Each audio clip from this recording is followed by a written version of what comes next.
ഗോകുൽനാഥ്, ഈ തട്ടിപ്പിന്റെ വ്യാപ്തി കൂടിക്കൊണ്ടിരിക്കുകയാണ്. നിരവധി പരാതികൾ ഇപ്പോൾ പോലീസ് മേധാവിക്കടക്കം വന്നുകൊണ്ടിരിക്കുകയാണ്. ഇനി തുടർ നടപടികൾ എന്തായിരിക്കും? ഇവരുടെയൊക്കെ ഭാഗത്ത് നിന്ന് ഈ കാശ് നഷ്ടപ്പെട്ടവർ, ജോലി ലഭിക്കാത്തവരുടെ ഭാഗത്ത് അവരൊരു കൂട്ടായ്മയായി നിന്നുകൊണ്ട് മുന്നോട്ട് പോകാനാണോ തീരുമാനം?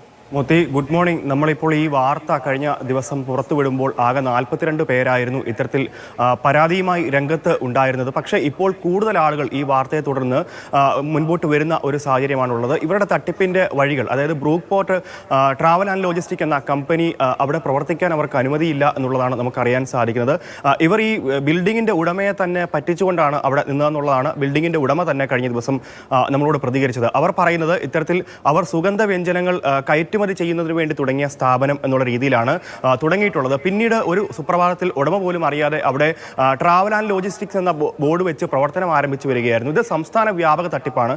നിലവിൽ 5 കോടി രൂപയാണ് ഇത്തരത്തിൽ തട്ടിച്ചത് എന്നറിയുമ്പോഴും ഇതിന്റെ വ്യാപ്തി കൂടിക്കൊണ്ടിരിക്കുന്നു എന്നുള്ളതാണ്. അതായത് ഇപ്പോൾ 42 പേരിൽ നിന്ന് 100-ലേക്കധികം പേരിലേക്ക് തന്നെ മാറുന്ന ഒരു സാഹചര്യം. പലർക്കും നഷ്ടപ്പെട്ടിട്ടുള്ളത് ഇപ്പോൾ ഗൂഗിൾ VSന്റെ റിപ്പോർട്ടൊക്കെ ഞാൻ ഇപ്പോഴാണ് കാണുന്നത്. പാലക്കാട് നിന്ന് അടക്കം 4 ലക്ഷം രൂപ പോയി എന്ന് പറയുന്നു. ഏറ്റവും കൂടുതൽ ഇതിൽ തട്ടിപ്പിന് ഇരയായിട്ടുള്ളത് തിരുവനന്തപുരം, വയനാട് സ്വദേശികളാണ്. തിരുവനന്തപുരത്ത് നിന്ന് മാത്രം 30 കേസുകളോളം നമുക്ക് അറിയാൻ സാധിച്ചു. പ്രാഥമികമായിട്ടുള്ള നമ്മുടെ മാത്രം അറിവാണ്. ഇനി പോലീസ് സ്റ്റേഷനിൽ എത്ര എത്തിയിട്ടുണ്ട് തുടങ്ങിയ കാര്യങ്ങളൊക്കെ അറിയേണ്ടതുണ്ട്. എന്തായാലും 60ഓളം പോലീസ് സ്റ്റേഷനുകളായിട്ട് ഇവർക്ക് എതിരെ FIR ഇട്ടിട്ടുണ്ട്. അത് തിരുവനന്തപുരം മ്യൂസിയം സ്റ്റേഷനായിരുന്നു ആദ്യം അന്വേഷിക്കേണ്ടിയിരുന്നത്. കാരണം ആ സ്റ്റേഷനിലാണ് ആദ്യം 3 പരാതികൾ പോകുന്നത്. പക്ഷേ അവിടെ കൃത്യമായ അന്വേഷണം നടക്കുന്നില്ല. എന്നാൽ കോട്ടയത്ത് കുറുവിലങ്ങാട് പോലീസ് സ്റ്റേഷൻ അടക്കമുള്ള പ്രദേശങ്ങളിൽ അടക്കമുള്ള സ്റ്റേഷനുകളിൽ അന്വേഷണം കൃത്യമായി നടന്നിരുന്നു. ഇവരെ വലയിലാകും എന്നുള്ള ഒരു സ്ഥിതിയിലെത്തുമ്പോഴേക്കും ഇവർ നാടുവിടുന്ന ഒരു സാഹചര്യം ഉണ്ടായി.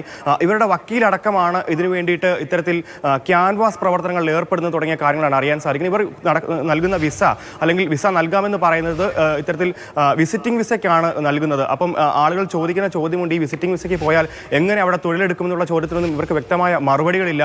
ഇവർക്ക് പ്രവർത്തിക്കാൻ അനുമതിയില്ല എന്നാണ് നോർക്ക റൂട്ട്സും അതുപോലെ തന്നെ പ്രൊട്ടക്ടർ ഓഫ് ഇമിഗ്രേഷനും അറിയിക്കുന്ന പ്രധാന കാര്യങ്ങൾ. അപ്പം ഇനിയും ഈ തട്ടിപ്പിന്റെ വ്യാപ്തി കൂടിക്കൊണ്ടിരിക്കുന്നു എന്നുള്ളതാണ്. സംസ്ഥാന പോലീസ് മേധാവിക്കടക്കം നിരവധി പരാതികൾ എത്തിയിട്ടുണ്ട്. വിവിധ സ്റ്റേഷനുകളിൽ ഇപ്പോഴും പരാതി പ്രളയമാണ്.